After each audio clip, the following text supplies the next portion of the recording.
How to break links in Excel. Breaking links in Excel can help you avoid errors and unwanted changes in your workbook. There are a few ways to break links in Excel, depending on your situation. Here are some of them. Use the edit links command. This is the easiest way to break links in Excel, especially if you have multiple links to external sources. To do this, follow these steps. 1. On the Data tab, in the Connections group, click Edit Links. 2. In the Source list, click the link that you want to break. To select multiple linked objects, hold down the Control key, and click each linked object.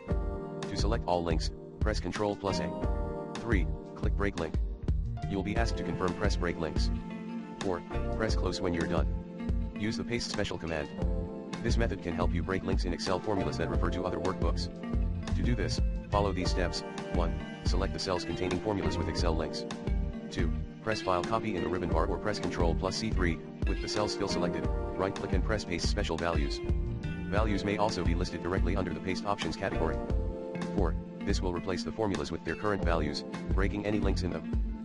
Delete the name of a defined link.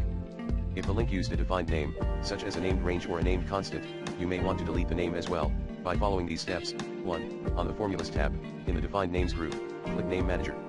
2. In the Name Manager dialog box, click the name that you want to delete. 3. Click Delete. 4. Click OK.